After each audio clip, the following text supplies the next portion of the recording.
And welcome to episode number 45 of the CRM MVP podcast. When I was thinking about what kind of topic to talk about in this episode, I was actually, when I was brainstorming, I got this email, which was a reminder for my renewal of my Microsoft Certified Trainer, which you essentially have to do every year. So for those of you who are unfamiliar with the world of Microsoft Certified Trainers, or MCTs as they're known, essentially the way it works is, let's just go back and talk about essentially when I became an MCT, because sometimes, you get questions from people talking about what's the process like, or what do I need to do to become a certified trainer. So I wanted to talk about that process, and that process for me started about 2005, early 2006 maybe. I became an MCT in 2006, and there's actually sort of a time for application for your MCT, which is early in the year. I think you have to sign up by March or something like that. So I remember getting my MCT certification in March of 2006. That was my first time. So this will be my 13th year in a row being an MCT. So what happened is, the way it used to work is, there was a few ways for you to be certified as a trainer by Microsoft.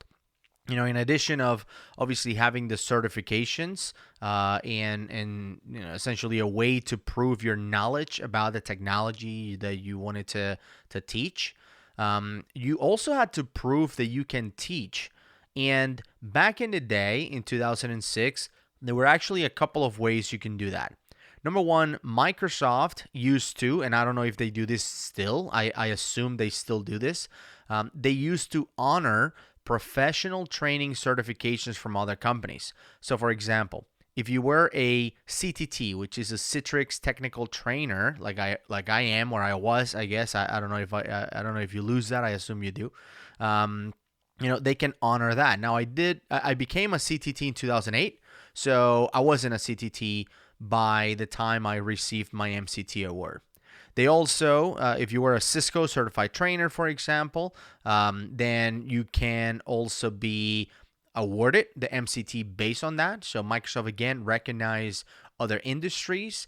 And another one of those industries they recognize is something called CompTIA or CompTIA CTT Plus.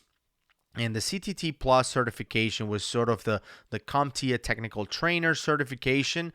It was actually the only company, as far as I remember, in 2006, that actually had a trainer course, because you can get certified as a CTT, which is, again, a Citrix technical trainer. You can get certified on that without really going through a technical course. Again, when I received it in 2008, it was a similar process to Microsoft. You had to have the knowledge. Obviously, you had to be certified on the products that you wanted to teach. Back then, I was a CCEA, which is an enterprise architect or an enterprise administrator, I believe, a Citrix certified enterprise administrator back then. And you had to pass all the exams with 80% or higher. That wasn't the passing score. I believe the passing score was 60, but you had to pass the exams on 80. They were the only company that did that. During my career, I've received training certifications from 3 companies. One is Microsoft as an MCT. The other one was Citrix, and the other one was EC Council to teach their security courses. And for EC Council, I think EC Council was sort of the easiest one in terms of getting it, which was they honor my Microsoft one. So I was able to sort of use my certifications with EC Council, which were Certified Ethical Hacker back in the day, and I sent them a copy of my MCT certificate, and I sent them an export of my Metrics That Matter, which is the system where your instructor feedback is stored, essentially. And that's it. They awarded me the CEI, or Certified EC Council Instructor certification. So again, those 3 are the only certifications that I really got. Now, I've delivered courses for other companies in the past, specifically for companies that were not a certified learning center, meaning a company that hired me to deliver that training who didn't really care that I was certified or not. For example, as a CTT Plus, I never really went and took the exam. However, I did take the class. For CTT Plus, I still have my materials, and actually today's episode is we're going to talk about training. We're going to talk about how Gus delivers training, because I for the longest time, I get these questions about, how do you effectively deliver training or prepare for training, or how do you do it? And I wanted to talk about that. But a lot of the way I do it is not just raw talent, or I came up with a way to deliver, presentations and classes better than everyone else. A lot of that came from learning how to teach. And a lot of that learning how to teach, I actually got from CompTIA CTT Plus. So I still have the book. I save every book from every class I take. I still have the book that I used when I took the class. I just never took the exam. I wish I was made like an honorary member or whatever, because that would be a lot better. And the reason why I didn't take the class back in the day is because for CompTIA, you had to not only take a test and pass it, but you also had to be recorded for like 10 or 15 minutes teaching a CompTIA class, like A+, Network Plus, Server Plus, whatever. And then you had to send that video, and then at that time they would judge you in the video. Maybe you had to re-record if they had feedback for you. I thought all of that was cool, but I was already an MCT. I was mainly teaching Microsoft stuff. It wasn't really something that pushed me. Like getting the CTT Plus and not really teaching CompTIA classes back in the day at the school that I was working for, or the company I was working for, wasn't a requirement. So I was never pushed, but I feel that is something that I should go and finish. So maybe I'll do that someday. But the book that I have from the class will be something that we're going to be talking about today, because a lot of the things I still use today came from that book. And unfortunately, this is not a book that you can really buy. Like they don't sell it at Amazon or anything like that. You have to take the class in order to get this book. However, you can find it on eBay. I'm pretty sure that you can go to eBay, and there's probably not a whole lot of diversity in there. You're not going to find hundreds and hundreds of these books, because you only get them when you take the class. So for someone to sell their book, has to be someone who's like cleaning up, their closet or attic or whatever, and found these books and said, I'm just going to post it on eBay and see if I can, get somebody to buy it. So if you see one of these books, CompTIA CTT Plus, on eBay, buy it. It's awesome. Or better yet, go take the class. If you can take the class, it's not a class that is taught often. And the reason for that is because not a whole lot of people want to become trainers. And not only that, not a whole lot of people want to become certified trainers for CompTIA. So because of that, it's not common for it to come along. You can take an A+ class any day, Network Plus class any day, Security Plus, Server Plus. Those are the ones that I'm certified on. But I'm sure you can take Linux Plus and all these other, classes out there way more often than a CTT Plus class. But if you have one coming your way and you want to be a better trainer or a better presenter, 100% recommend that. It's awesome. So again, a lot of the techniques that I use today, when I get voted, top 10 speakers of whatever conference, or when I get, top instructor for whatever company in the world, whatever it is, a lot of that doesn't come from just me being good at it. It comes from me learning from other people who have done this for a lot longer than me, and who've taught me a lot of valuable lessons. And a lot of those lessons, once again, came from the CTT Plus book that we're going to be reviewing today, or from the CTT Plus certification that CompTIA created. So I give him, mad props for, putting this together, because again, when I became an MCT, there wasn't a class from Microsoft. You essentially had to prove to another company that Microsoft trusted that you were an instructor, and then Microsoft would sort of, give you the MCT award. However, that's not the way I got it, because if you remember, like I mentioned, in 2006, I didn't have any certifications to teach whatsoever. There were actually two other ways to get an MCT, which was, the other one was to go through kind of the process like CompTIA CTT Plus, which means you have to record yourself for a few minutes, send it to Microsoft, they will judge you and all of that stuff, and then you'll get it if you're a good instructor. And the third one, which I think they eliminated, I don't think you can do that today, is to get another MCT to vouch for you. So if you get another MCT to say that, hey, look, I've seen this guy, he's legit, or this, gal, she's legit, whatever it is, and writes a letter. There was a template for it. There was a form that you had to sort of put together. If that was the case, you can send that into it, and Microsoft would accept another MCT word, or essentially, or backing you up in order for you to get your MCT. So that's the way I got it. I was working at a computer school or an academy, and one of the MCTs asked me, when are you gonna get your MCT? And I said, I don't know. I'm having too much fun teaching all these other technical courses about fixing computers, putting computers together, and all that stuff. That was in 2005, and I was teaching like office courses and things like that.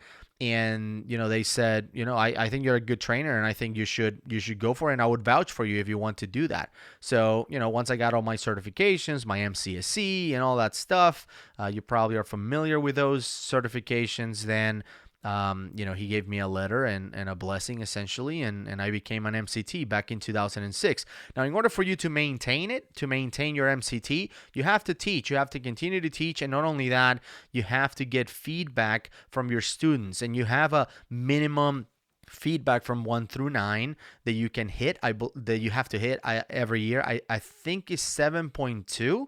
So out of 1 to 9, 9 being best and 1 being worst, of course. If you have anything less than 7.2, I don't think you can get your MCT renewed. I've never been lower than 7.2, so I have no idea what the process is like.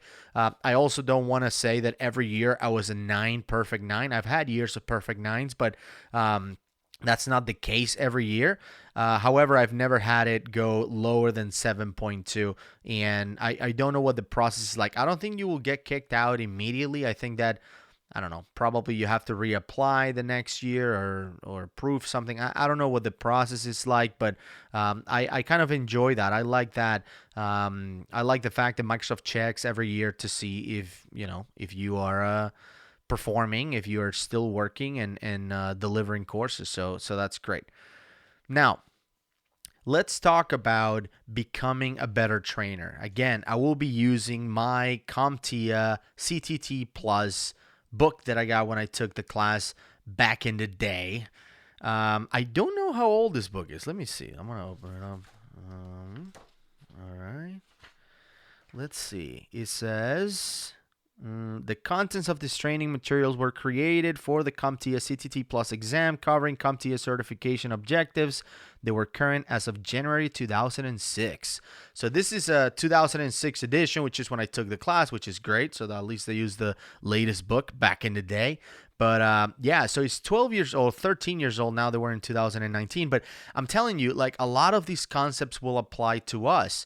Now, obviously, some of the technology they reference and ways they do things are a little bit different. And of course, because this is CompTIA, it will apply, they'll talk about routers and computers. In our case, because we're talking about Dynamics 365 or the Power Platform or Power BI or whatever it is, the concepts change a little bit.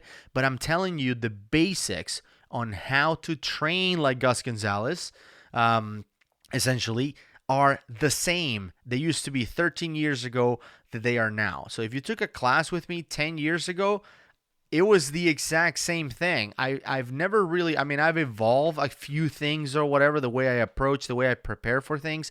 A lot of that came from sort of messing up teaching a class, not being prepared for whatever reason, and just learning my lesson and getting better. I rarely get stumped nowadays with a problem, like if there's no internet connection or whatever. I'm typically prepared for it. Again, not because I'm good, it's because that's what I was taught a long time ago. So I want to go ahead and start talking about this book. And like I mentioned, I will be going back and reading a lot of the things in the book, and then sort of giving you my 2 points on it. So let me just pass the pages here and talk about the beginning. Now, I really like this book or the course as well, because they sort of wrote it the way I like to write courses too, and the way I like to write presentations too, and give classes and all of that, which is on a time progression kind of technique. So if I'm delivering a class, for example, about how to migrate from on-premise to online, I like to start by, here are the things you do before you start the migration.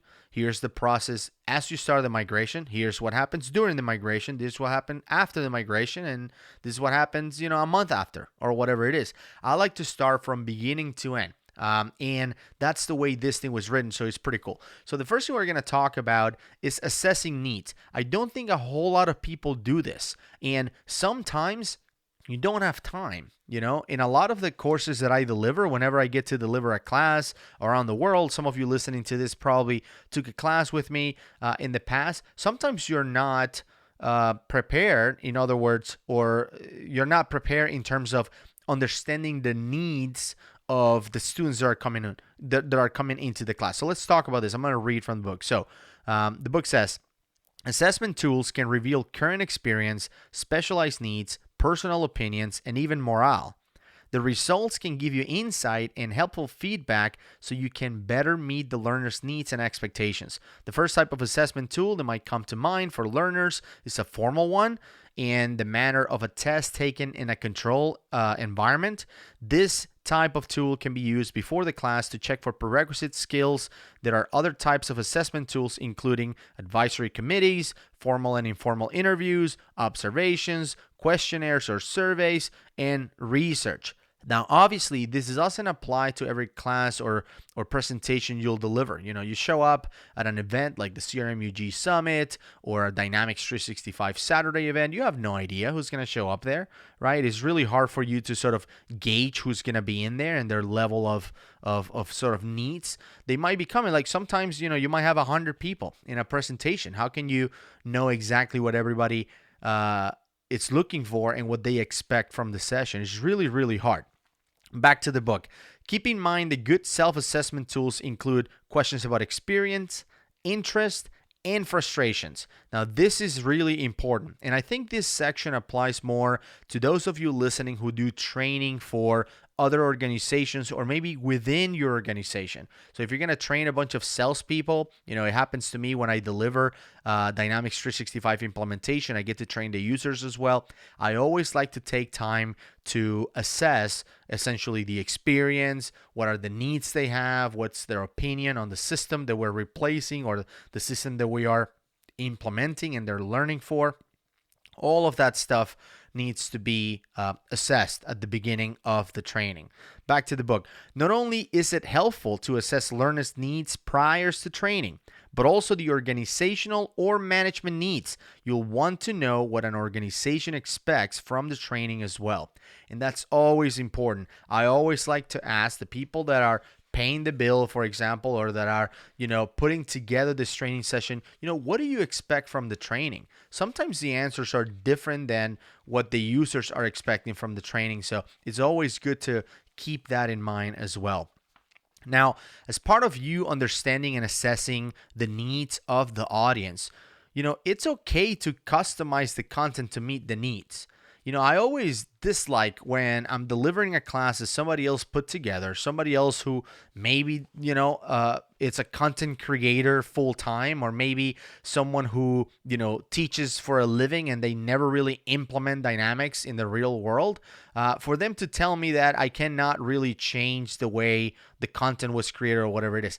I don't like that at all. I want to, because the way I see it is, if I'm the instructor of the class, just like the way I see being the solution architect on a project, if I'm the instructor in the class, my job is to make sure the class is successful.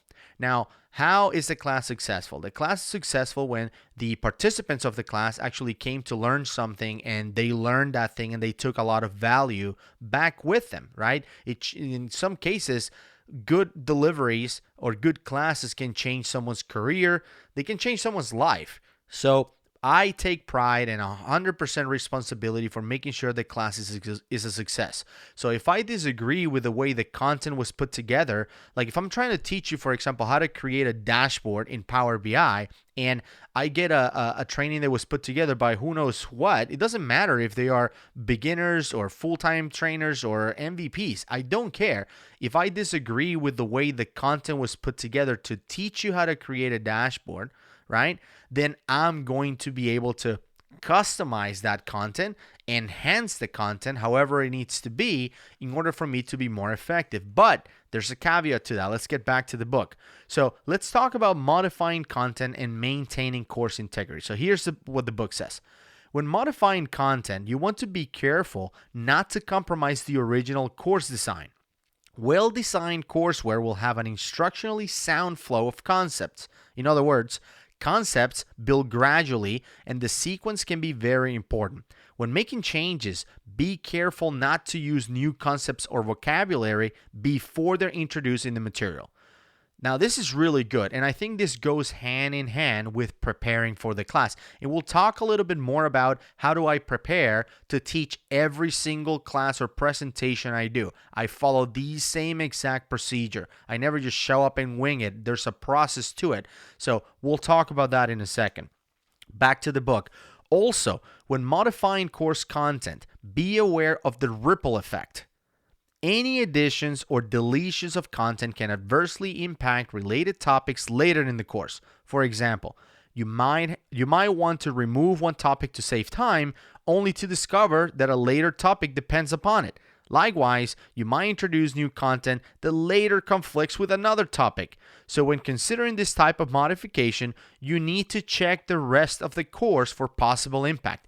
I love that. Right? If you start just delivering something and you have no idea what you're delivering later on, this probably doesn't apply too much to a session that you're doing, right? Because typically on a session you put together your own content, but on a multi-day course that somebody else created, I've seen it all the time where instructors are busy, right, doing work or whatever, and they don't prepare. They only prepare for like day one of the class. Let's say it's a 3-day class or a 5-day class. It used to happen back in the day when I used to teach a bunch of Microsoft courses and Citrix courses as well. I saw it with fellow full-time trainers where they would be training a brand new class and they only prepare for day one. And after they deliver day one, and they typically kill it because professional instructors are really good at what they do. They typically kill it in day one. Then they will prepare for day two after day one and so on. And by the time they got to day three, they're like, oh, I talked about that thing yesterday and now it's included on day three. So what do I do? So then you have to awkwardly say like, hey, remember that stuff we talked about yesterday? It's on the book again, but don't worry. Just do that for like homework or read it later. That stuff never works. It always shows that you're unprepared, that you didn't understand the content ahead of time. Okay, so let's get back to the book. This is an interesting note because it talks about how assessing your students or the people attending your session or whatever it is can help you find requirements that you missed. Or let's just put it this way. This will talk about how, maybe if you did an assessment, right, and you get a bunch of responses, these are techniques or these are ways in which you can get even more requirements that didn't come up in the assessment. So you're still sort of, during the planning and preparation process, but the assessment that you put together, maybe interviews, maybe however you did it, maybe you just sent an email to the organizer and said, hey, can you answer these questions for me? There might be something that you really need to cover that you missed because, something could have been missed during the assessment, but now is time for you to bring it up. So let's get back to the book. Sometimes just asking expectations isn't enough. You'll want to do a job task analysis to bring out specific competencies needed for a particular role or project. For example, instead of asking learners what skills they hope to gain from the training, instead ask what they do during a typical work day. This distinction might seem subtle, but the former phrasing will guide learners to identify skills, and sometimes they can ineffectively report these. Whereas the latter phrasing gives you, the instructor, the opportunity to more accurately pinpoint skills and perhaps even recommend a solution that the learner might not otherwise have received. So again, just to make long story short, by you asking, what do you expect to get from this class? it's one way to do it. It makes people think in a way and they can answer the question, and that sort of you're assessing what they're expecting from it. But if you ask, so tell me about what you do every day. That's one thing I always do during the introduction, especially. I always ask people, so what do you do for whatever company you work? What's a typical work day like? I want to understand a little bit more, because if you tell me that all you do is data integration all day, every day, but we're doing a Power BI session or a class, and you're telling me that, what you're looking for is to learn more about how do you relate tables together or something like that, that's one thing. But if you tell me that your job is to make sure the data integrations are sharp in implementations, then that can tell me something else. So just asking a little bit differently can help out. Okay, so let's talk about and here are a few things that I'm going to talk about in this book that have been, again, it's like my Bible. In this case, there are things that I follow tremendously, and it's when we start talking about resistance and problems, right, during sessions. Now, a lot of that stuff you sort of learn along the way, but you don't want to freeze up the first time you find it. So if you're listening to this and you're not really a trainer today, or you're not really a presenter, but you probably want to present in the future, there are a lot of situations that you will find as a trainer, and you only have one way to do it the first time. So you don't want to freeze up, and we will talk about those things. So with training experience, back to the book, you'll become more familiar with what content presents the most difficulty for learners. When you have identified the challenging content, take the time to research additional information about the content. The more you understand the material, the better prepared you'll be to explain it to others. Search the internet for related information. Ask colleagues if they're familiar with the content and have suggestions or techniques for relating the information to others. Relevance. It's also a great way to tame confusing content. You can develop analogies that relate to the learner's experience or job role. That's why asking those questions about what do you do for a living, or tell me about a typical work day for you, or whatever it is, are so important, because then you can use them as examples in the future. Now, it's also useful when you're delivering content. So if I know, for example, that you're a salesperson and that you're responsible for a region or for a large account, if I'm teaching you Advanced Find, I can use that information that you relayed on me to talk about ways that you can do multi-level filtering to get the pipeline that you're looking for, the results you're looking for, identify target accounts that you need to call that week, whatever it is. I can use the information that you gave me to give you something that you can relate better. If I'm just talking about Advanced Find and teaching you how you can do multi-level filtering and stuff like that, yeah, you might get it. But if I show it to you in an example in which I'm actually showing you something that might be useful to you in the future, then you love it and you'll learn it forever and you'll want to play with it immediately. Right? That's another reason why one of the lessons I tell people is, if you're doing anything with cell phones on a session, do it last. Especially on demos. If I'm demoing something and I know I'm going to demo the mobile application, you never want to demo it, at the beginning, because when people are, especially if you want to hand somebody the phone, like, look at it, is, you can go offline or whatever it is, they'll be playing on the phone for, the rest of your demo, and they're going to miss everything. So you don't want to do that. Now, let's talk about preparing yourself instructionally. Time spent in preparation for a training event often has a direct impact on all aspects of the day. To create an environment conducive to learning, you'll want to prepare the following components: yourself, which includes instructionally and physically; the classroom, which includes the materials and also even the room setup; and then the learners as well. So again, there are those three key elements that are part of every single learning environment. So first thing we talked about, you want to prepare yourself to teach the course, which includes familiarizing yourself with the content, as we talked about before, and planning how to effectively present the material. Now, later on, we will talk about, ways in which we can use external content to even enhance, or not only enhance, but present material to students. And again, we will get to that in a little bit. So how do you prepare? How do you prepare yourself to teach the course? Well, there's a few ways you can do it. Number one, you need to review the courseware, right? And I hate it. Sometimes I get the opportunity to co-teach with other people.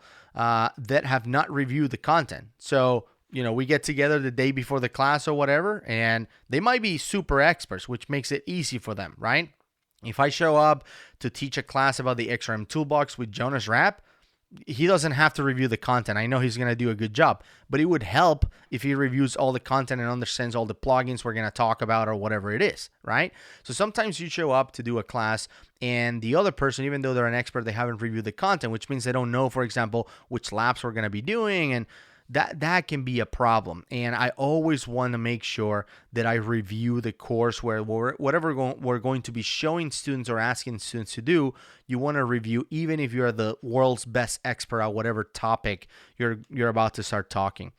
The other way you can do it is to network with other instructors. It happens to me a lot. I happen to deliver some classes around the world that are delivered by other instructors around the world. They're, in a lot of cases way better than me on that particular topic, more experience. So if that's the case, having the ability to be able to reach out to someone and asking, my questions about the topic or any lessons, anything I should prepare for. Yeah, make sure you get that Azure trial ahead of the class because it took me, 2 hours last time. Yeah, make sure that you spin up that portal or you refresh, whatever it is, whatever feedback I can get from the instructor will enhance my class, of course.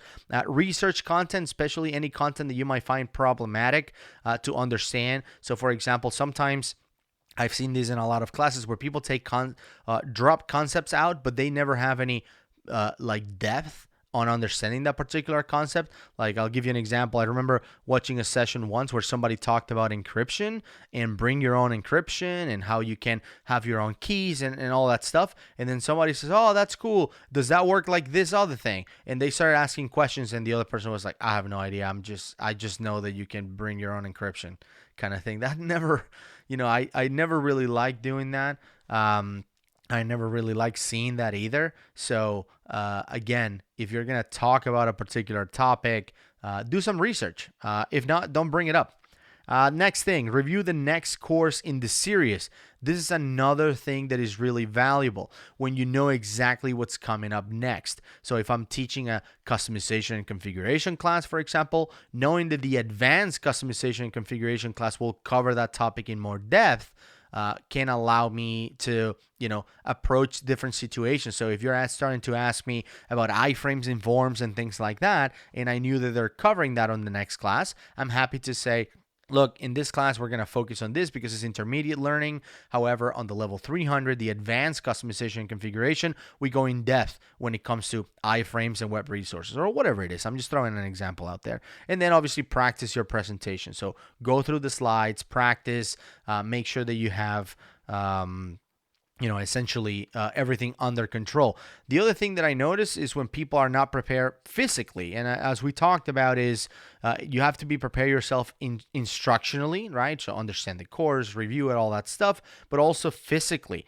Back to the book. In addition to preparing yourself instructionally, it's important to prepare physically as well. If you're hungry, tired, or uncomfortable, it can come across in your delivery. The day of your training event, be sure to eat well, get plenty of rest, and dress comfortably. The better you're feeling, the more effective your event will be. And this is true. I've seen some amazing instructors that were up all night, whether it was doing some other work or finishing the class or, drinking. Like, I don't know if they were drinking or not, but I'm just saying, if you stayed up all night and then you show up the next day, chances are you're not going to be doing your very best. Now, there are people out there that can go to 3 or 4 in the morning, have a blast, and then show up the next day at 8 and be like, nothing, let's go and kill it.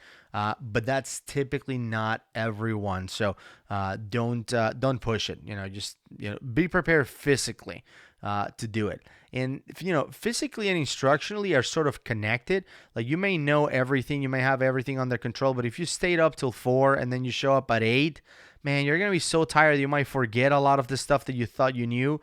And at the same time, if you're physically in perfect, conditions to deliver, but you haven't prepared for it, it might look bad. So that's why preparing for both is a good thing. The other thing that I like to do sometimes, and this is why I like to show up to classes early, I always like to ask, how early can I get in the classroom? At least the first day. The second day is fine. I can show up 15 minutes before everybody, but I typically like to do it an hour before everybody on the first day because, and let's just get back to the book on this one. After preparing yourself for the training event, you can turn your attention to other details such as pre-training logistics and preparing the classroom. Every time I deliver a class at a Microsoft Office, for example, I need to get a code for the students to jump on the Wi-Fi. There's also some preparations I have to do. Where's the catering going to be? Where are the restrooms? There are a few things, and we will talk about this in a second, but let's get back to the book. After you've reviewed the course, note any additional materials you'll need for the class and add these to your checklist of materials to bring. Now, there's some materials that I bring all over the place. I travel with it every time on our YouTube channel, the CRM MVP podcast, or it's now called CRM MVP Media. YouTube channel. You can find a 20-something minute video of me essentially showing everything that's on my bag. And one of the things you will find, for example, is that I have a clicker, right, a presenter to be able to pass PowerPoints and use the laser and stuff. I also have markers and a dry erase or eraser, right, for a dry erase board.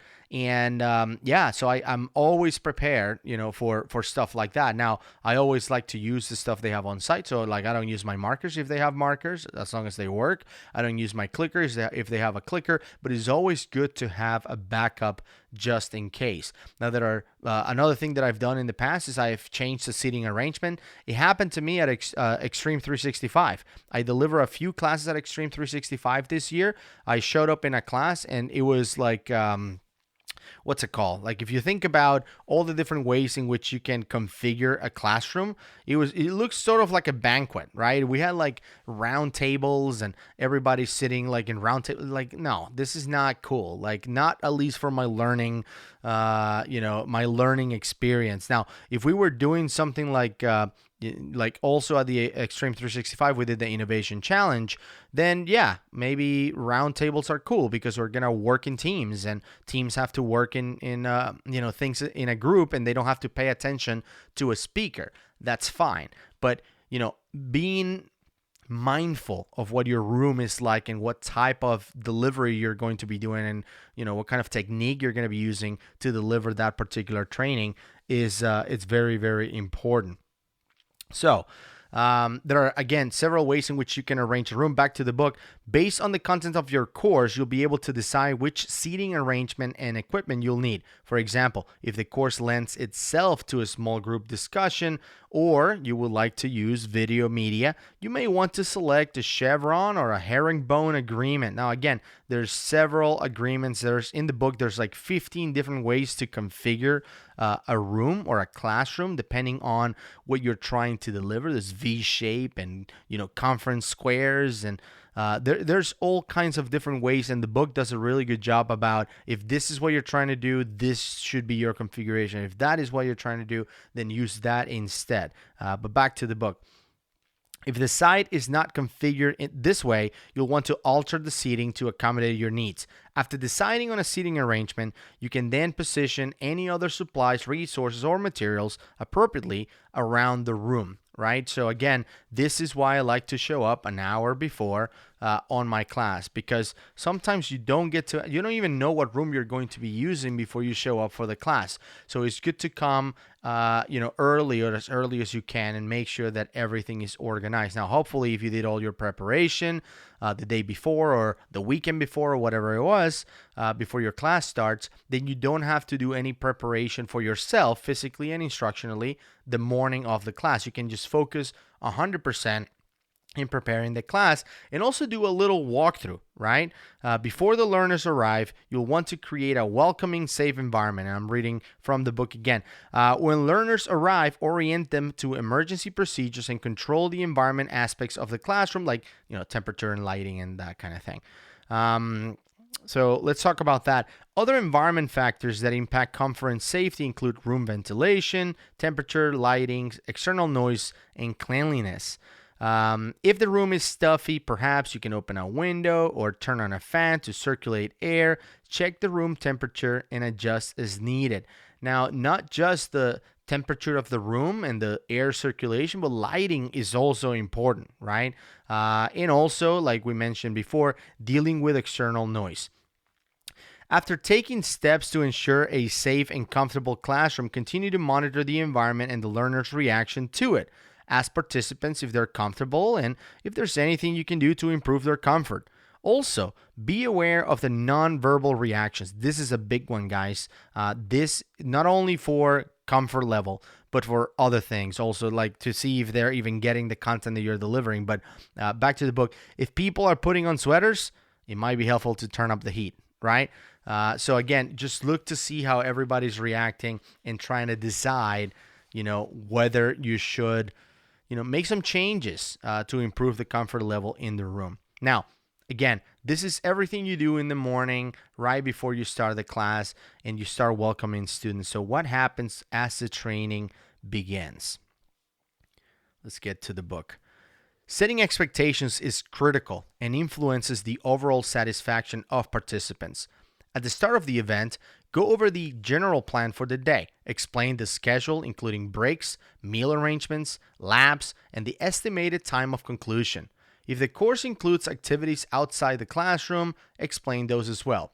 Now, activities outside the classroom are not common, and I'm not talking about let's go have dinner or drinks, whatever, after the classroom. I'm talking about in some cases you do have things to do outside the classroom. For example, there was a class that I delivered where one of the activities was for us to go into the retail experience at Microsoft. If you've never been there, you should definitely check that out. It's pretty awesome if you have the opportunity to do that. It's essentially a warehouse in a secret location. Like, I don't remember if the van where they took us had blacked out windows, but I feel like they did.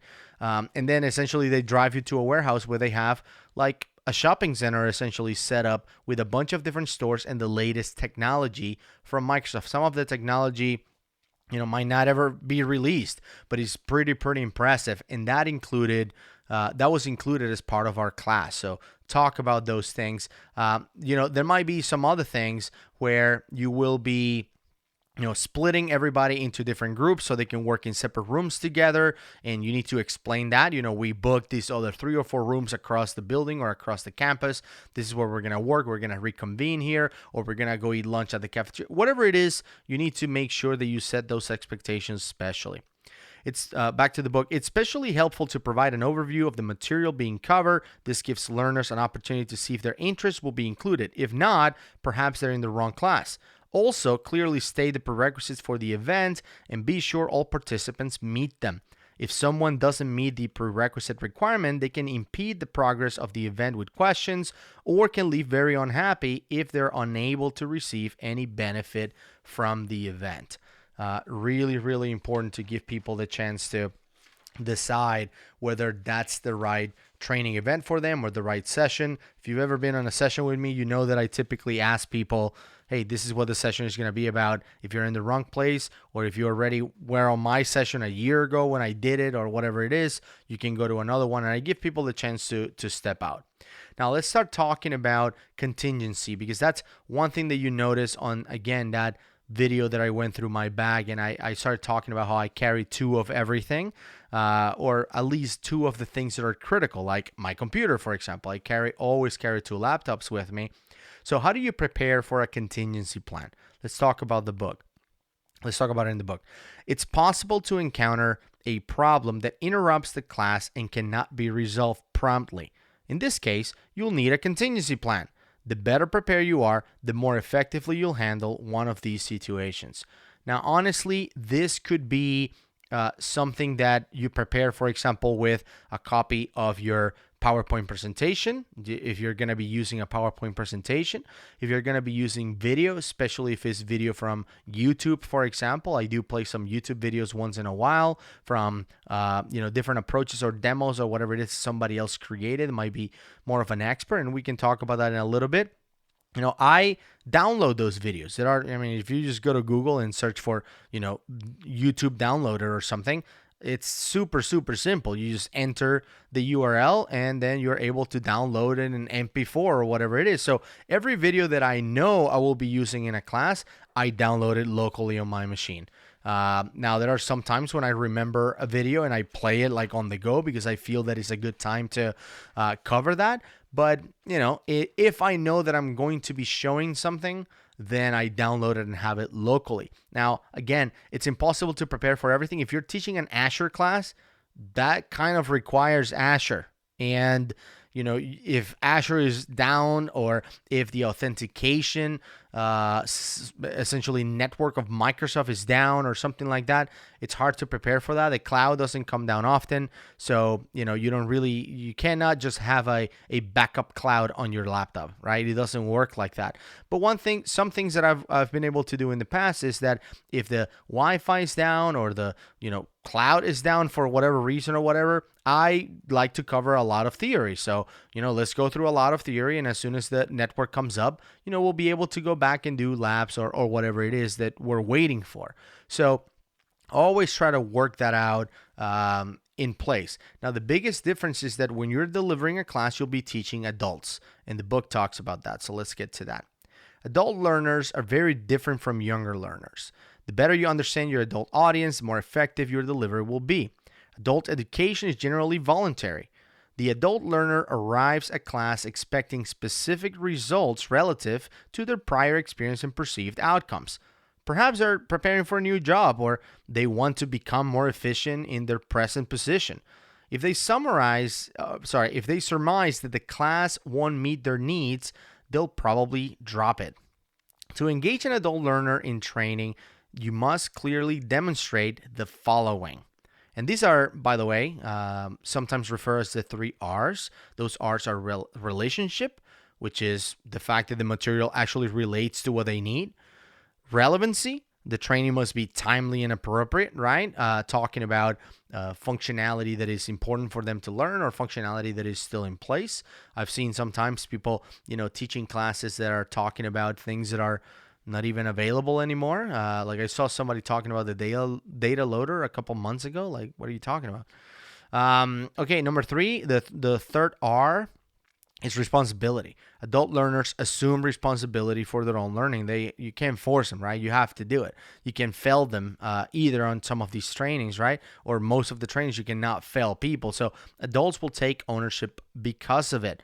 Now, another quality that adults have, whenever, like a couple of weeks ago, I was a mystery reader on my son's school. He's 6 years old. And I showed up and I read this book about like the history of rock, paper, scissors or something like that. And all the kids were like mesmerized with this book. And obviously I do voices, like whenever rock is talking, it has a voice. And whenever paper is talking or scissors are talking, they have different voices. I make it fun and I do sound effects like, air horns whenever the fights are about to happen. So anyway, kids pay attention. They actually are not, they don't typically share this quality that adults share. And that quality is skepticism, right? Adults are very, very skeptics.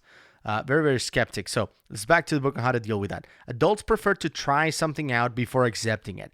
They'll make an effort to retain new information only after they've carefully judged its truth and validity. So promptly engage learners in experiments or activities where they can test out and integrate what they're learning. Also where they can test out and learn if you are actually trustworthy, if you represent truth and validity, if your arguments are valid or not, right? If your experience is valid or not.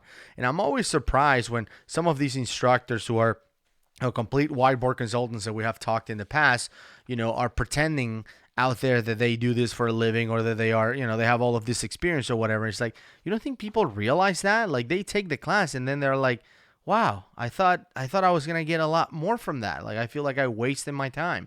So I always like to put it out there and talk about, sort of my experiences and whatever I'm talking about to build that trust and build that sort of truth and validity on the information that I'm talking to them about.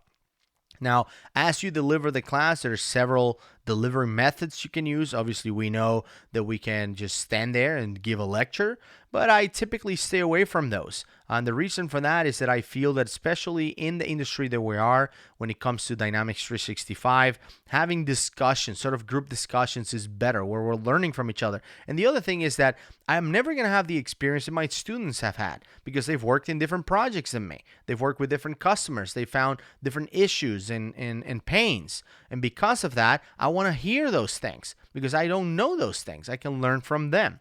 So when it comes to methods for delivery, or delivery methods, we have discussions in which you involve learner participation and sharing of ideas.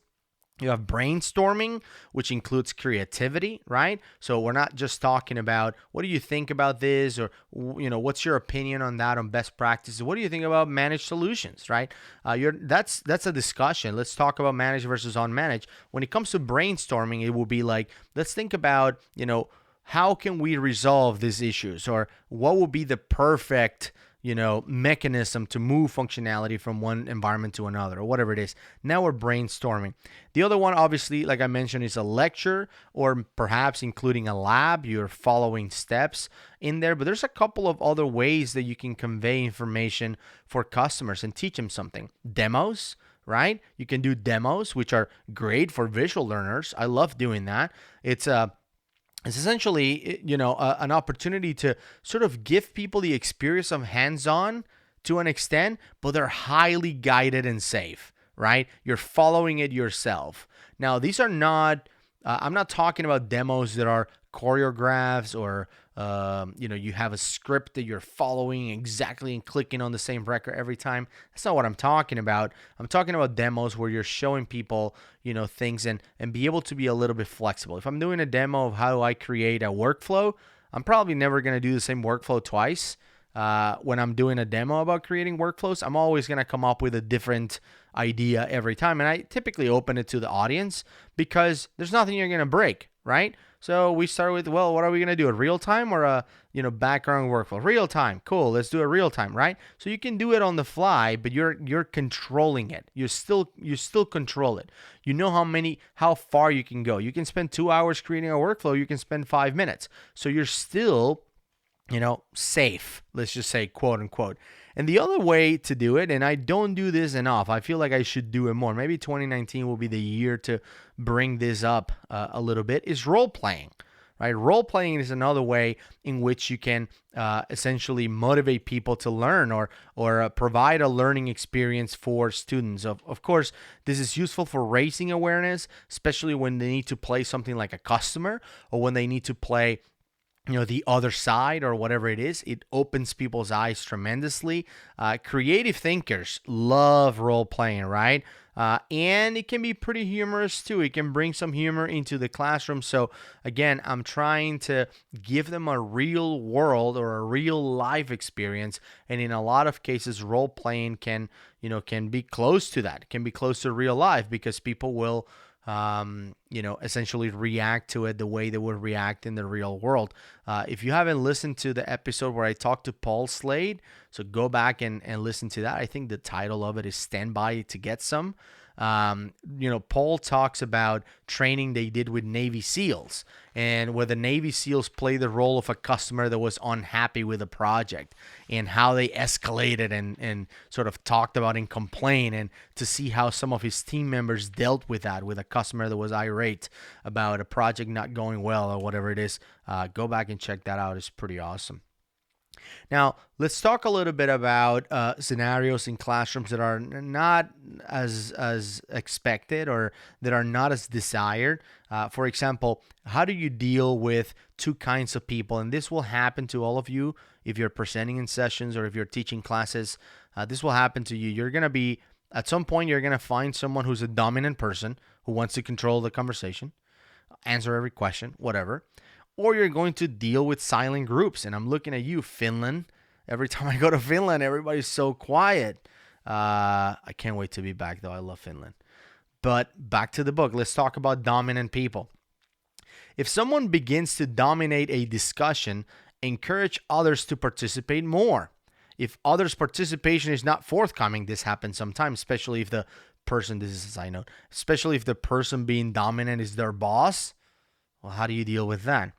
Well, you can go around the room giving each participant the opportunity to speak. Again, you're the trainer. You're in control. You can deal with this thing, right?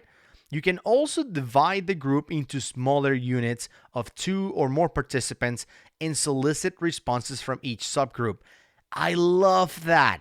If you're taking notes, and you should be taking notes, this is a great way to deal with dominant people. Guys, I'm going to break this into groups, and I need an answer from every group. So even if the dominant person dominates the conversation within the group and stands up to provide the feedback from the group or whatever, they cannot dominate the other groups. So that's a great way to do it.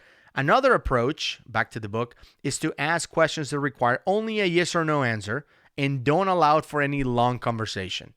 Now, sometimes it's hard because dominant people, the people that like talking a lot, they'll say yes, but blah, blah, and they'll go at it, right? But sometimes, you can ask yes or no questions and stop. Like, do you agree or disagree with this statement? Yes or no, kind of thing. So that can be another way to sort of prevent someone from dominating the conversation.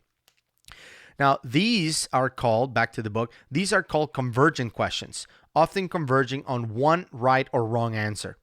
As trust and more comfortable dialogue are established, the discussion can progress to divergent questions, or open-ended questions, basically, which require a higher degree of engagement from the learners.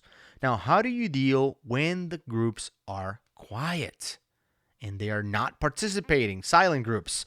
If the group is silent and not willing to participate, you can encourage interaction by reducing anxiety.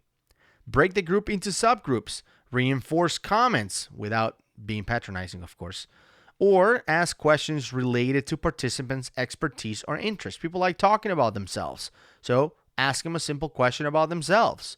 Hey, do you work from home? Like, whatever it is, just bring it up to reduce that anxiety, something that is easy. You're not going to get wrong if I ask you if you work from home or not. And you tell me, well, sometimes, once a week or whatever.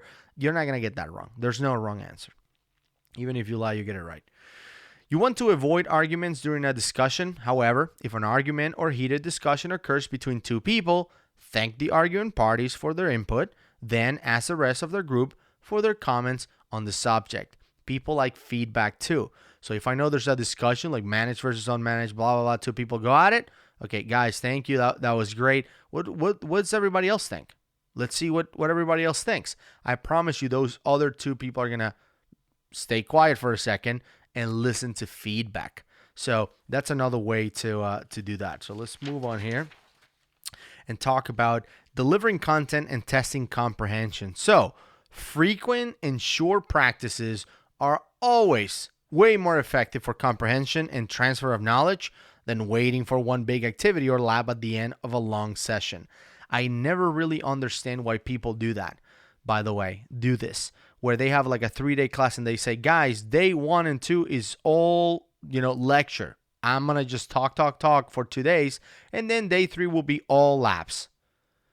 I'm not a big fan of those. In some cases, I understand that you want to accomplish something that takes a whole day. And if you break it in pieces, it's kind of awkward and you want to deliver it. But most of the time, doing more, hands-on back within short periods of time, it's better because it puts people in control. You learn something, test it out. Oh, that's cool. Now let me learn something new. Let me go test it out. Awesome. Learn something new, and so on and so forward. So it's one way to think about it. Notice the learner's comfort level as they complete an activity or engage in a discussion. And this is another reason why you should have tasks that are more often rather than at the end, because that way, if somebody's not getting it and you waited to do that long lab at the end of the class, now there's no turning back. Your time is up. But if you do an activity at 10 a.m. on the first day and you're struggling, I can address that early on, right? Are there many questions? Do they seem puzzled? Can they complete an activity with relative ease? Well, that's your time to assist them if they need any help, if they cannot complete the task with a relative ease. If our learners become frustrated, you can stimulate and enhance their understanding with appropriate anecdotes, stories, analogies, and humor. Your approach will depend on your teaching style. If humor isn't your style, then perhaps you can share a story from your experience or an experience of someone you know. Now, I've learned something a long time ago that it's been with me since then. I use it every time. Now that I'm going to tell you what it is, you probably are able to identify it, and you'll be able to figure this out when you see one of my sessions. I have this rule that every time I need to provide an anecdote, if I stick with one of four things, people are going to be engaged. And those four things are first, last, best, or worst. So if you tell something, an anecdote, an example, whatever it is, and you're talking about the first time you saw that, or the last time you saw this, or the best time you saw, or the worst, people will pay attention. People love first, last, best or worst every time. If I'm talking to you about the first time I tried to create a chart, or the last time I created a chart, the last time I did this, blah, blah, blah, people pay attention to that. The best chart I ever created, if I started my story with, let me tell you about the best chart I've ever created, you will pay attention.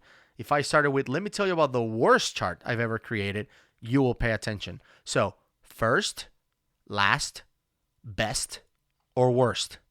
So use those four things every time you tell an anecdote, or almost every time you tell an anecdote, and I promise you people will be, glued to their TV, for lack of a better term. They'll be paying attention, I promise you that.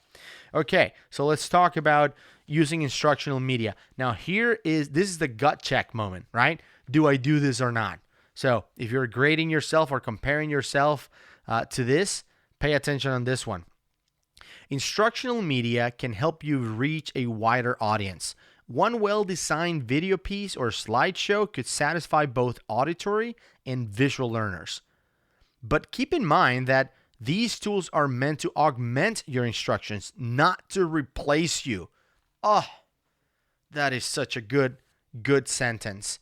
And the reason I say that is because many, many, many people just read up straight from the PowerPoint. If you're just going to show a PowerPoint that people can read from it, what are you doing there? Like you can be replaced, right? These visual instructional media, essentially, it's supposed to augment whatever is coming out of your mouth, whatever you're talking about. A videotape, that tells you how old this is, right? 13 years old.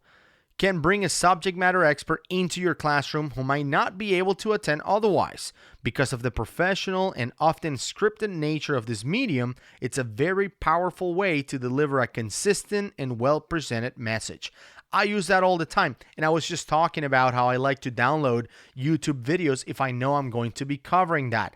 So for example, if I find a great video from, Scott Duro, for example, he's talking about specific content about CDS that, he explains in 10 minutes that I know that if I go into, I'm going to ramble for 30 minutes, I can show it for 10 minutes and then, answer any questions or whatever it is, or blame Scott, if he didn't mention something. I do that all the time, not just Scott. I'm just mentioning him because he has some great content online, but it could be something about portals. It could be something about even from the CRM MVP media YouTube channel that, somebody else, another CRM MVP recorded, a 2-minute Tuesday tip or whatever it is. I'll put it up on the screen and talk about that. So bring in video from other professionals that couldn't be there. It's obviously something you should be able to do. So that doesn't apply just to me. That stuff is free. You can go to YouTube and pull that up as long as it enhances the learning experience. So once you've decided to include instructional media in your presentation, you need to be prepared for any technical difficulties that might occur. That's also in the book, and that's, again, very, very smart that you have a local copy of the video, or you have, a way to deal with it. If you don't have a local copy of the video, then you need to know the content and cover yourself, even if you ramble for 30 minutes like I do. So thank you, Scott, for everything you do. All right. Now let's talk about acceptable behavior for a learning environment. This is when it gets interesting because it talks about conduct, right? How do you deliver training and how do you conduct training and deal with people disrupting your class or your session? So first impressions are very important. Of course, your appearance and conduct will affect learners' impressions of you and the organization you're representing. So number one, be punctual and be prepared. It's super important. We talked about that. Arrive before the class and check to make sure everything is working properly. Set up the room as required for the class. Start the class on time. Return from breaks or lunch on time. All that stuff is important because then the class will start following you on that. The other thing, dress professionally. And that's according to the book. Now, for me, I'm going to adjust that a little bit. I'm going to say dress appropriately. Your grooming and apparel should be acceptable to the organization and learners and be appropriate for the training event. That's the way I see it, is dress appropriately. So for me, for example, I have customers that wear shorts and t-shirts to work. Now, I'm not going to wear shorts and t-shirts, but I can wear nice pair of blue jeans and, a polo with, the logo of my company. That looks good, but I don't want to show up to an accounting firm or a law firm where everybody's wearing suits, wearing jeans and a polo. You have to be mindful of that. Back to the book. If you're not sure, you should always dress more professionally than estimated. You can always loosen up a button on your collar or remove your jacket. It's much harder to dress up if needed. That's true. You show up in jeans and a t-shirt and everybody's wearing suits or at least wearing, business casual, khakis, button downs, and you're on a jeans and a t-shirt. It's going to be hard to fix, but if you're wearing a suit and everybody's wearing the same business casual, you can always take off your jacket. Maybe if you're wearing a tie, you can even take off your tie and be okay. You can dress down. It's a lot easier to dress down. As the event continues, maintain focus on the material. From time to time, it can be appropriate to digress on a subject of interest to the group, but it's your responsibility as the leader to bring the discussion back on course. You can regain control by slightly raising your voice or directing learners' attention to a new subject. So sometimes, especially when somebody jumps in and provides some feedback, the conversation might go off course a little bit, but it's your responsibility to bring it back and, start talking about whatever is next, and don't let it digress too far, because then, you do that, you digress for 1 minute here, 1 minute there, whatever. Next thing you know is a couple hours that you're, far off on day 3. So you have to be careful about that. Back to the book. The manner in which you present the content will affect the learner's confidence in your abilities. For example, if you're not familiar with the course flow, the order in which topics are covered, and must continually read from a course manual, it gives the impression of being unprepared. I guess that's a lucky thing for us because we don't have any course manuals for dynamics training right now. So unless you work for a company that created your own manuals and stuff, it doesn't really exist. So because of that, you're not going to be reading from a manual. Not that I would have read from a manual if there was one. There's probably one. I don't know. I like to, again, cover the topic based on my experience and my knowledge on that particular topic. Before the day of your event, be sure to spend sufficient time reviewing the courseware. Familiarize yourself with the subject matter, the course plan, the learning activities as prescribed by the course designer. Perform the activities yourself, meaning the labs, so that if learners have difficulty, you'll readily available to understand and obviously know how to assist them. Now, I'm always blown away by people who don't do the labs and don't go through the activities essentially before the class, especially when you're delivering something like a Power Platform related course or a Power BI related course. Why? Because they get updated like twice an hour. Things change. So the lab that you created, 2 weeks ago that was perfectly fine, now that you're delivering the class 2 weeks later, might not work. Half of it doesn't work. The button that says you need to hit this button is no longer there. It's happened before to me where I'm teaching a class for, let's say, the free version of a particular application. They used to do something, and next thing I know, that thing that used to be for free, now it requires a pro license or a enterprise license or whatever it is. And now I have to sort of backpedal like, that was there before. Now I don't know what happened. If you practice the day before, you know that. And Because in a lot of cases you don't provide the labs until essentially the class time, you can rectify that. So if you do it a few days before and you realize that this whole functionality that we were talking about before is no longer available, then I can remove it from the class. And I can remove it from the labs too. Prior to the event, you can speak with an organization representative and ask them what they hope their employees will gain from the training. Before the class begins, ask each learner how they expect the core skills will transfer to their workplace. This understanding can help you teach directly to these outcomes, thereby increasing the opportunity for success after the event. It can also help you relate to the learners, increasing their confidence in your ability to get them where they need to be. This is 100% true. I do this all the time.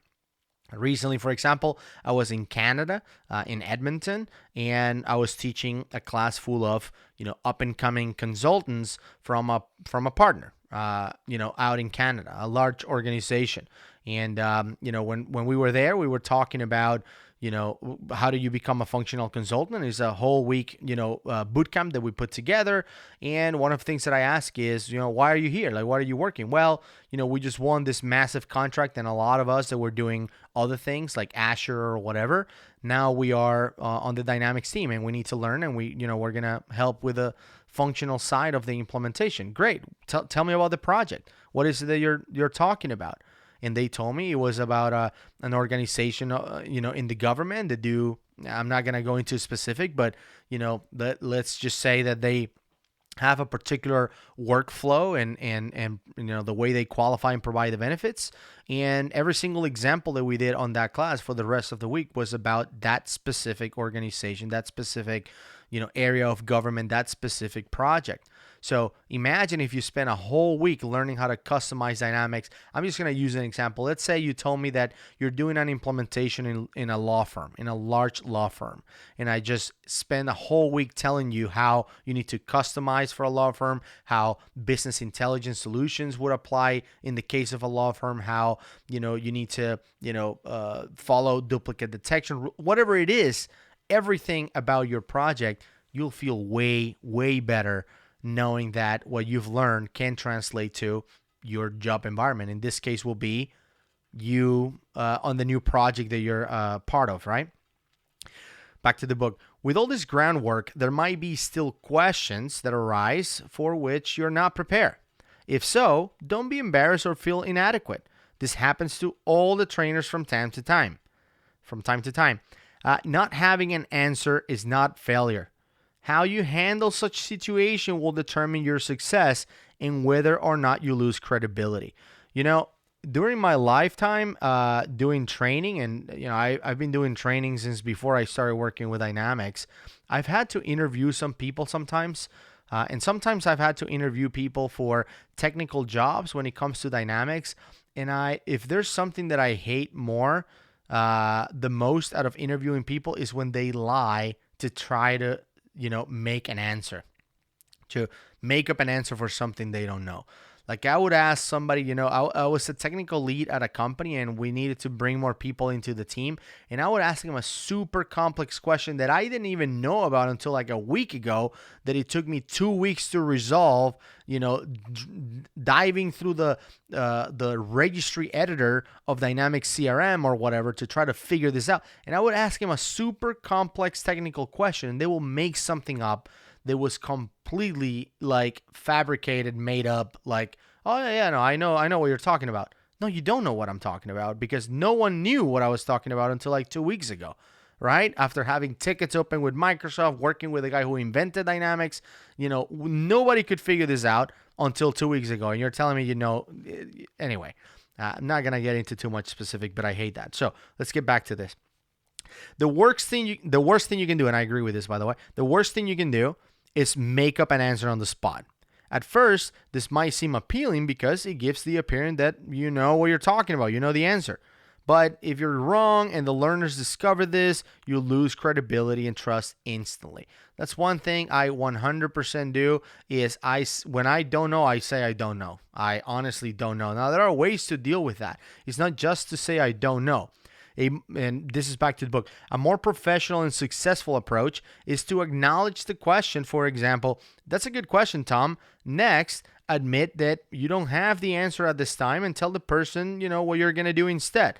Now, that question could be, or what you're going to do instead could be something like opening the question to the class. Like, is anybody else here that has dealt with that or that has done that? That happens to me a lot.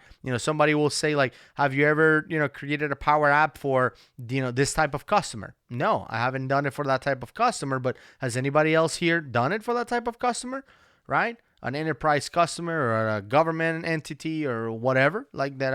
I might not have an example or experience with it, but maybe someone else in the class does. You can tell the person that you'll research it. During the break, I'll look it up.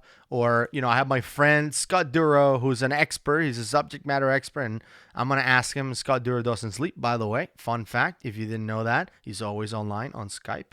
So get his Skype and ask him questions. His Skype no, I'm not going to say. All right. Thanks, Scott, by the way, for everything you do. Once again. Another technique is to create a question parking lot.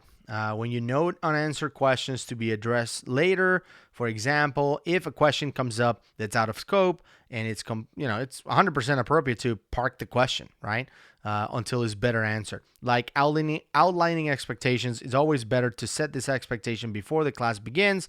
Post the questions publicly, assigning either a time or a lesson when the question can be answered. If the question is completely outside the scope of the course, it's appropriate to answer it after class, since the learner will probably need an entire class's background and base knowledge also. Now, again, if you're going to put it in a parking lot, you need to make sure that you're keeping your word and whatever you promise. So if you said, I'm going to look this up for you, I'm going to reach out to Scott, whatever it is, do it, right? In most cases, given a little time, you can successfully find an answer and expand your own knowledge in the process. It can be a win-win situation. Totally, right? Totally win-win situation. All right, moving on. Let's talk a little bit about more professional conduct. Back to the book. And again, this is where I'm going to talk about like my Bible, the rules that I follow, that I learned, 13 years ago, whatever it was, and I do this today. So let's talk about that. Back to the book. Despite your efforts to set a professional tone during a training event, things might not go as planned. Shocker. If an unexpected problem arises, you'll want to handle it competently. If I can read. You'll want to handle it competently. For example, if equipment breaks down or there's a problem with the training materials, let's say the labs are inaccurate or whatever because you didn't test, which is bad. Accept responsibility. That is, part of extreme ownership. We've talked about that also in the episode with Paul Slade. You have to take ownership for that. Don't blame or belittle others. Like, that was the course that, so-and-so created or like, no, you take 100% responsibility for that. The training materials, don't blame or belittle others. The training materials or management. Address the situation as expediently and competently as possible. Maintain a positive atmosphere and avoid criticizing others.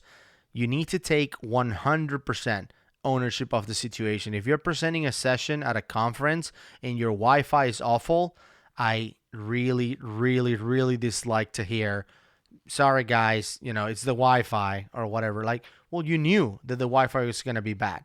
Right? That's why, even on presentations that I do, if you ever saw my, top 10 free tools presentation, I had a slide that says, by the way, we're going to test these live. If they don't work, sorry. Like, I 100% take ownership of that. Doesn't mean that I'm prepared to deal with the fact that the internet is going to be bad. I am, by the way. If you saw, again, the video with the bag, you notice that I travel with a Verizon 4G LTE connectivity. But sometimes you do a presentation internationally, and you can't do it. You don't have your backup plan. Even your backup plan doesn't work. So if that's the case, what are you going to do about that? You have to be ready to deal with that. So let's talk about strategies for maintaining control in a classroom. Again, I do these all the time. And once you know them, you'll see me do it all the time. You can point them out. Perhaps you do all of these too, or maybe some of them. So let me teach you a few new ones. Number one, every time I'm dealing with, disruption in the class. First, I like to start with gentle discipline. It's called gentle discipline. I'll give you an example. So I'll say something like, "Hey, I hear some noise, or I hear something in the back. It's tempting to go ahead, but I appreciate if you stay with me until we reach the practice at the end of the unit. Thank you." Right? Something like that. You make a little comment like that. And again, it's not super intrusive, but it's like, guys, let's just pay attention to me for a second. We're going to be done soon. You can do it. You can do it on the lab. The other thing, and I do this one more than everything else on this list, is silent drift. It's called silent drift. Now, as you move across the room, which you're supposed to do, right? Move around. You want to move closer to the disturbance as you teach. Because you as an instructor, you're the primary focus of the class, you'll indirectly bring focus to the learner creating the disturbance, which is enough to stop them from doing that. That happens all the time. I do it at conferences. I do it in classes. I do it in conversation. If I'm talking to my kids and one of my kids is not paying attention, I lean a little forward. They'll pay attention. Third, tactful ignoring. So you can just ignore appropriate behavior. So if somebody's joking or they are asking a bunch of questions or whatever, just move on. Any other forms of attention seeking, don't make eye contact with the disrupted learner. Give minimal responses when forced to interact. Tactful ignoring is number 3 on that list of strategies. Number 4, address the whole group. If a few individuals are disrupting the event, announce the disturbance to the whole group. For example, I hear talking. Does someone have a question? Just address the class, not just that specific group. The individuals that are doing the disturbance are going to understand that you're talking to them. I can tell you that much. The 5th one on the list will be artificial concern. This one is funny because of the name, artificial concern. But essentially, you're implying a concern that you don't really have. I'll give you an example. Is everything okay back there? If the noise is coming from the back. Yeah, it's just an artificial concern. Like, oh, are you guys okay? Come on. 2 more strategies for our, 7 or 8 strategies to deal with, I guess, keeping control in the classroom. And, these are the ones when it gets pretty tough sometimes to deal with it. Now, thankfully, I haven't had a whole lot of experience with these. Typically, the ones that we have talked until this point work to the most extent, but I do know, that these happen. And they've happened to me a couple times. I'm not going to talk about those things because they were one-off, and as soon as I mention them, the person that did those things will know that I'm talking about them. So I won't mention those things. But I know that they happen, and I know that they happen to friends of mine who are trainers. So now, the last 2 strategies are, how do you deal with people who essentially don't stop? One of them is negative focus. Just bring attention to the disruptive learner. Begin with the least aggressive approach possible, such as silently drifting towards them. If necessary, work your way towards a more confrontational method. If done correctly, this technique can be very effective. If not, it can be permanently damaging to your credibility. So if you just let them keep doing whatever they're doing, that can be a problem. Finally, confrontation. So you tried everything, doesn't work out, and if you listen to my episode with Patrick Lewis about the ways you deal with confrontation, we talked about those cases where, it's going to happen. You have to bring it up. You have to have the conversation. So back to the book. This technique should be used only as a last resort. Make a one-on-one direct request for the unwanted behavior to stop. It's best to never have a confrontation in front of the rest of the class. If after trying many of the techniques above, meaning the ones that we just talked about, a learner's behavior escalates to the point where you need to confront them one-on-one, dismiss the class from the room, and address the learner individually. Always assume the best. Don't take a defensive posture. Share with the learner that you clearly are misunderstanding her needs or his needs, and that you want to discuss how you can help him or her. Diffuse the situation if possible. Attacking or accusing the student verbally can often escalate the situation even further and put both you and the learner in a potential explosive situation. So once again, we're talking about if there's no other way around this, you're going to have to address the situation, then address the situation. Don't just ignore it like it's not happening. Once again, this doesn't happen all the time. I have some situations where this happened in the past, but it's not something that you need to prepare for on every class you deliver. Now, to get closer to the end of the book here, because the episode is getting long, we talk about using the right communication and presentation skills. It talks about when you speak, be aware of your vocabulary. Learners can be unfamiliar with even the most common terms such as network or RAM. Now, if I'm talking about that and I'm talking about dynamics, obviously there's some functionality that we can reference by things that are very, very clear to us, especially if you're an MVP, if you're an expert on this stuff. It's something that you might be, you've been working with it for a while.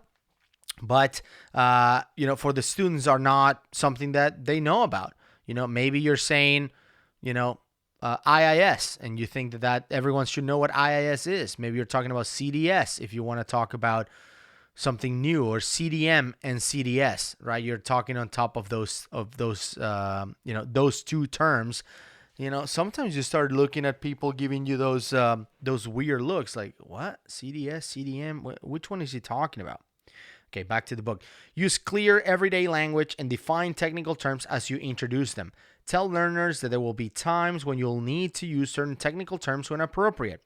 Explain that your intention is not to confuse them and that you'll do your best to clarify and define any terms you might use. If you use a term that isn't familiar to them and you haven't clarified it, encourage them to raise their hand and ask what the term was. Now, typically the way I say is I tell them that, if you don't get it, there's a chance that someone else in this class is not getting it either. So at least you can bring it up and ask for the clarification sort of for the benefit of the entire class. As you speak, you want your voice to be firm and clear. It should vary in volume and pitch to impart emphasis as needed. You can also use pauses to emphasize important content. Your voice should be loud enough that you can be easily heard, yet not too loud or piercing as to be unpleasant.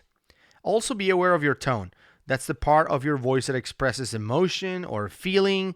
You want your tone to express warmth, confidence, and enthusiasm. Be careful to avoid a dry or lecturing tone or one of self-importance. If you think you're the only expert in the room or the best expert in the world or whatever, you need to check your ego, I guess. All right, back to communication skills. Nonverbal communication includes such body language as eye contact, gestures, movement, and facial expressions.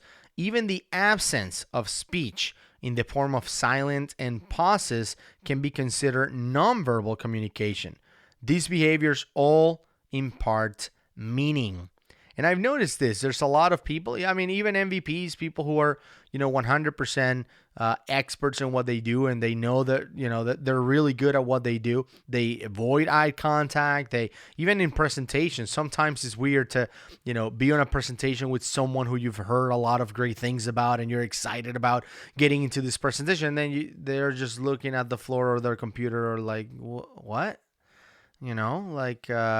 Talk to us. We're here. Be aware of your nonverbal communication. Use purposeful body language to enhance learning. Stand and move about the room moderately. If you prefer not to move around the classroom, you can move within a staging area, which is an area of approximately 5 feet in diameter and contains your workstation, projection device, whiteboard, so on. So you stay within like this pocket, essentially. Maintain an open or receptive position by not folding your arms across your chest, and smile. While some movement can enhance learning, too much can be distracting. You want to avoid or minimize such behaviors as playing with objects in your hands, making noise with change in your pocket, or nervously rocking or pacing. while hand waving is also distracting. I'll give some feedback to Seth Bacon on this one because I know he listens to the podcast. But when he was in our show, one of the things that he had, and obviously you guys can't see it, is like very excessive hand movement to sort of illustrate what he's talking about. He's moving his hands a lot, which if you were in the room, it was pretty distracting for us who were with Seth. But obviously you listening to it, you didn't see it. But Seth is doing a great job, by the way, on his Morning with Bacon series on Saturdays. You guys should tune in if you haven't. I try to tune in every Saturday, and he's doing a great job. I don't see him doing that stuff anymore. So Seth, thank you for stopping that hand movement nonsense that you had in the episode, and thank you for being a guest. I hope to see you again on the show someday. Okay, so let's talk about using linking techniques. What are linking techniques? You can also use linking to create a connection between yourself and your learners to minimize or eliminate learner disruptions. Linking includes watching, listening, checking in, and receiving participation, which means linking is keeping people engaged, right? Watch for signings of resistance and confusion. Listen to see if they're, typing, when they're not supposed to be typing, or making negative comments or whatever it is. There's one technique, I'm going to share this with you. It's not in the book, but they should include it, sort of my revision on it, is, whenever I'm teaching a class that has a back glass on the other side, I like to look at the reflection of people's screen on the glass. And that tells me what they're doing. That's one technique that I've been using for a long time. I don't know if you guys do it too, those trainers listening to the show that have been doing it for a while. But I do that. If the back of the room has a glass, whether it's a big window or maybe the room has a glass, surface or whatever it is behind the students, I'm teaching the class, but I'm watching the reflection on the screens. And that tells me, whether you're engaged or not, or if I should, work a little bit closer to where you at. Obviously checking in, how are you guys doing? How are you feeling the material? Everything good so far? Whatever. Checking in, and obviously encourage participation. All those things, are important. And one of the other techniques that I use, obviously, looking at reflections in the mirror is a good technique, again, that I encourage people to follow because it works great, is sometimes I ask for clarification in wrong facts. I don't know if you guys do that as well, but I like to do that all the time. Whereas, I make a wrong statement and I just want to see if people are connected and following me, right? I'll make it wrong. I'll give you an example. So I'll say something like, and we all know that you can add 10 objects to a dashboard in Dynamics, right? And just wait to see what happens. Everybody should be like, no, you can only add 6 or 7. Now you can add 7, which is cool. I noticed the other day. So there's a tip for you on the episode as well. But yes, so I will mention a wrong fact about it, or I'll say something like, and as we know, Power Apps don't run on iPhones, right? And let's see what happens. I want to hear people. If they all say it right, then they're not paying attention to me. So, stating wrong facts also can get people back in the game. Now, let's talk about types of questions, because earlier we talked about divergent and convergent questions.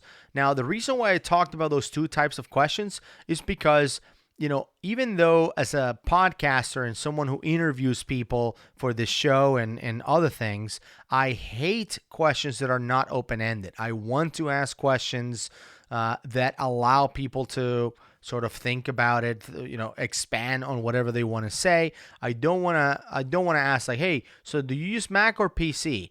Those questions are awful when it comes to interviewing people. And sometimes when I listen to other podcasts, or I listen to, shows, or I'm watching a show on TV or whatever, and they ask a non-open-ended questions, I know that whoever is doing that interview is not an interviewer, is not a professional essentially doing that. You're never supposed to ask questions that are closed or convergent questions, essentially, that we were talking about. However, there's an exception to this rule.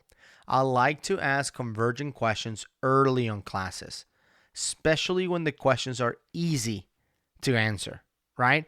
And the reason for that is because they help instill confidence on people, right? If I'm starting to throw divergent questions, meaning open-ended questions at the beginning of the class, then people might not be still confident enough to provide their feedback. I've had classes with people who are amazing. They finish the lab first every time. They do more than what's included in the lab. And I always want to have like one or two other deviations from the class that will challenge people who either are more experienced at it, they've been working with it for a while, or because they're just really good and they're getting everything just really quick. If that's the case, then, what I like to do is I like to have a couple of, deviations for them to be able to work on those things. So what I like to do is initially on the class, if I'm doing a session, typically in sessions, you don't have a chance to even ask a whole lot of questions. When I do ask questions are typically not open-ended, because then they would take the time of my session. You might have 30 minutes, 45 minutes, 1 hour. So you have to keep it closed. You have to keep it convergent, essentially. But if I'm teaching a class, especially a multi-day class, I want to start with close-ended questions, super quick, to get you out of your shell, essentially. And once you're confident, you're like, oh, I'm nailing this thing, man. I'm answering everything right. That's awesome. Then I can start asking the questions that are open-ended or divergent questions. So that's the way you want to approach, essentially, when it comes to asking questions on the class. You want to, start with close-ended questions that build confidence, and then really get to the ones that you really want to use, which are the open-ended questions. By the way, asking open-ended questions early are the best way for you to bring those unwanted people who dominate the conversation, because the people who dominate the conversation are the ones that are going to answer early. And once they start answering all of these open-ended questions early, no one else wants to get in. They don't feel comfortable enough to challenge him or her. So because of that, yes or no questions at the beginning, or 2 option questions, maybe 3 option questions, very simple, and then grow from there. There's also other questions which are probing questions, which are used to get learners to provide further information, or to justify an answer, or to clarify a response. So, what do you mean by that? Or when do you see that? Or can you tell me more about it? Or whatever. Those are probing questions, essentially, that we're using to get more clarification on whatever question or whatever statement people are asking about. Now, there are, techniques essentially for questioning. And again, the book goes into detail about that. But knowing what questions to ask and how to ask them is an art, essentially, that can be sharpened and perfected. When you ask a question, make sure it's clearly stated and correctly phrased. If a learner returns blank looks, it could be that the question was poorly worded. In this case, reword the question and ask again. Now, here's an interesting one. And, I wait almost as much as it says, but sometimes it's interesting. You can catch it before it happens. But after stating the question, this is in the book, wait 9 seconds for a response if necessary. This can seem like a long time at first. The silence can feel uncomfortable. However, on average, an adult takes 3 seconds to process a question, an additional 3 seconds to assess if someone else will answer for them, and 3 other seconds to gain the courage to actually answer themselves. So the goal is engagement and ownership. You want people to take ownership and answer the question. These rewards often outweigh how well they might do on any one question. Stay the course and be supportive. So again, waiting for them to answer is not a bad thing. It's a good thing, even though it can be a little awkward. Again, some people take a while in order for them to open up and answer. There are several ways to direct a question. You can direct a question to the entire group. You can direct a question to an individual from whom you know who will be able to answer, right? If a learner asks a question, you can then redirect that question onto the entire group. If you word a question poorly, you can reword it and ask again. This technique may also be helpful if the answer you receive is close but not quite accurate. So if you ask something and you get the answer that is almost right there, then you can reword it and ask it again, and maybe you'll get the answer on that right. And to sort of wrap it up when it comes to questions, questions are an especially effective way to allow the participants to take ownership for their learning. If this shift is not allowed to occur in the classroom, many learners won't assume it back in the workplace. This is the part where we can change people's careers and life, essentially. Instead, back to the book, they'll become dependent on other sources of support. Help desk or coworkers take on the role never relinquished in the class. Effective questioning builds the learner's confidence in their ability to solve problems for themselves. It's awesome. If you get people's confidence up in the class, they will go back and say, you know what? I can do this. I can figure this out. I'm going to go make it happen. So that's one thing to keep in mind. Now, when it comes to providing additional encouragement, it's important that you provide feedback that is timely and specific to the learner's need so that they can apply it in subsequent learning to improve their performance. When giving feedback, be careful on your wording. You're assessing the work, not the learner, right? So it's like, oh, great job. Like you're assessing the work, not the learner. Make sure your words indicate this. Your feedback should also foster independence. Something like, see, you can figure it out. You tried it. You're able to do it. Whatever it is, it needs to foster that. Use that to create that kind of behavior, because that's the behavior that makes a difference in the company where they will work or they will, perform their tasks. It should lead learners to be capable of assessing their own work in the future. Your feedback should also be specific so that it's clearly linked to the learning objectives. Again, there's so much good information in this book that I'm sort of skipping because we have a limited time, and this is already going to be the longest episode that we've ever done, but I didn't feel like this topic should be broken into pieces. Now, I realize that people will listen to this in pieces, but it's important. And we're getting towards the end of the book and towards the end of the episode as well. So let's talk about levels of evaluation. During a training event, and this is on the book, you can observe how well concepts are being integrated. If you notice that learners are struggling to perform, you can adapt your presentation.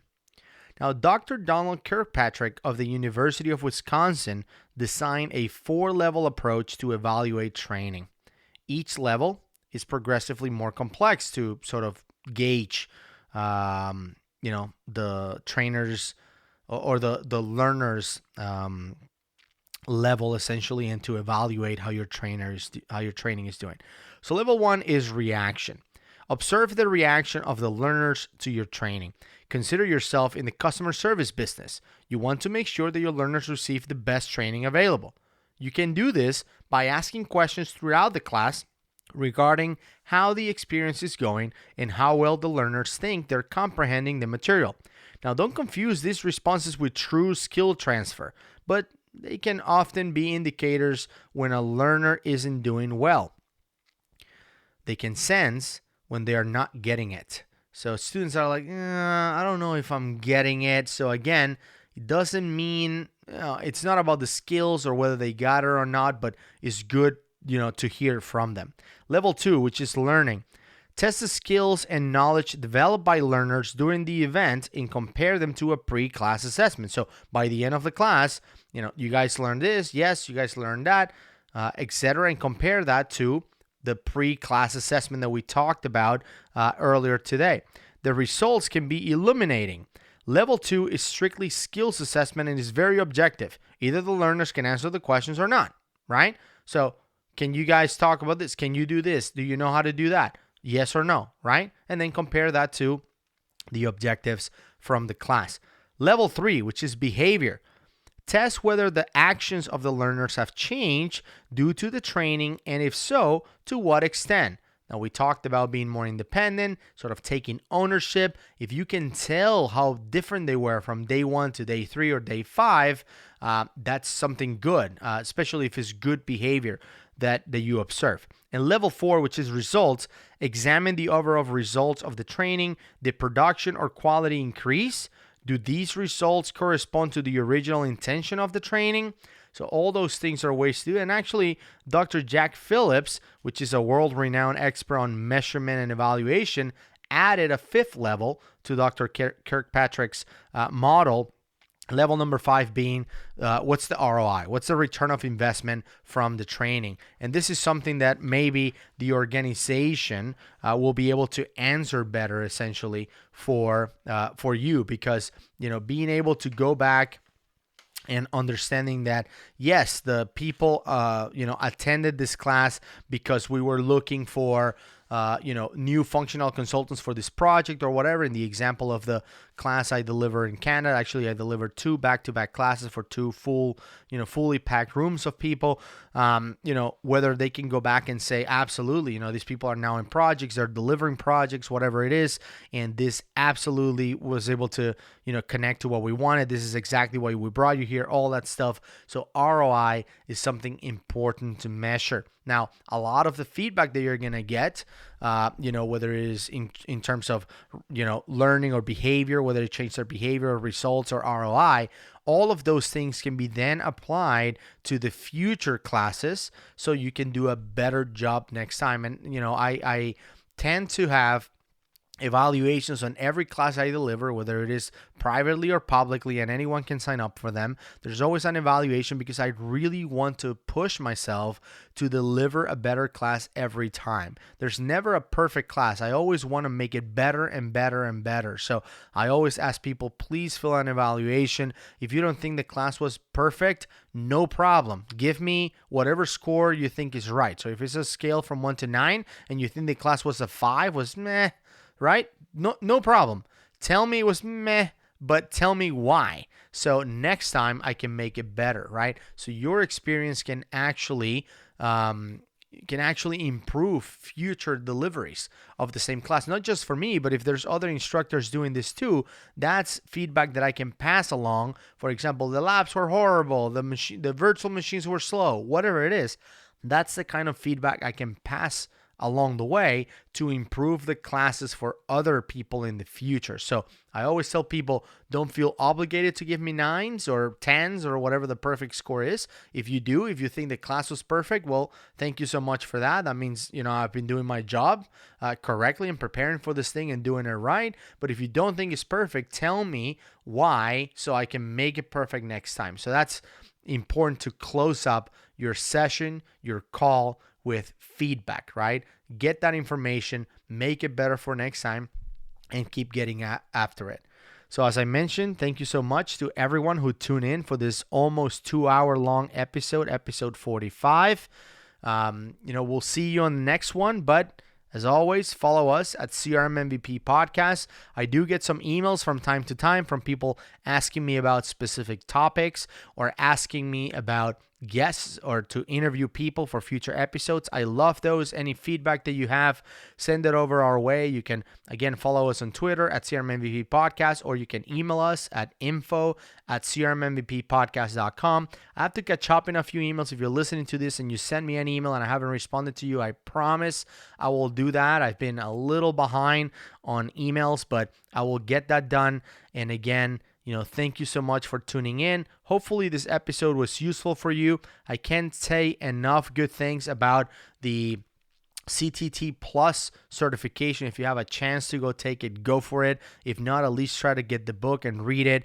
I mean, I covered, 25% of the stuff in the book. There's a lot of it in there. There's a lot of assessment questions that, you can answer. And, it's super, super awesome. So again, it's for everyone. Even if you think you're a great instructor, it's always good to get better and, continue to improve, to continue to deliver great classes and value to those who, trust you to teach them to take their skills to the new level. So thank you so much for tuning in. We'll see you in the next one.